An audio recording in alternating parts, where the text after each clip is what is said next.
En gélules, tisanes ou huiles essentielles, les plantes ou extraits de plantes ont la cote.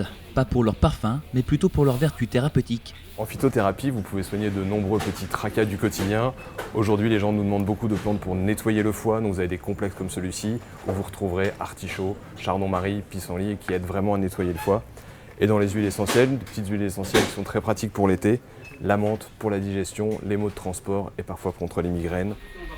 Déçus par la médecine traditionnelle, craignent des effets indésirables des médicaments de synthèse. Pour se soigner, des millions de Français s'orientent vers des remèdes naturels. Selon un sondage, il serait 45% à avoir recours à la phytothérapie.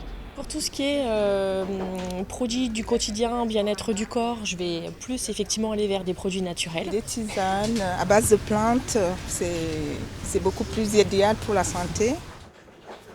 La pharmacopée française dénombre près de 600 plantes médicinales, dont 400 exclusivement en vente en pharmacie. Le traitement par les plantes permettrait de soigner plus d'une centaine de troubles et maladies.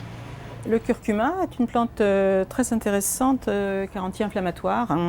Donc on peut l'utiliser dans tout ce qui est douleurs articulaires. Les allergies, les jambes lourdes, le rhume, le stress, l'endormissement sont des choses classiques où on peut très bien traiter avec de la phytoaromathérapie et on a d'excellents résultats, on n'a pas d'effets secondaires.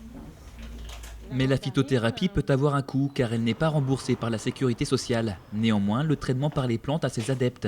Nombreux se sont laissés convaincre en quête d'une médecine plus naturelle. Je suis venue chercher mon desmodium qui me sert à guérir mon foie qui est atteint d'une fibrose. J'achète régulièrement la levure de riz rouge qui est un anticholestérol naturel. Mais attention, naturel ne veut pas dire sans danger. Certaines plantes contiennent des principes actifs puissants. Il ne faut donc pas hésiter à demander conseil aux pharmaciens.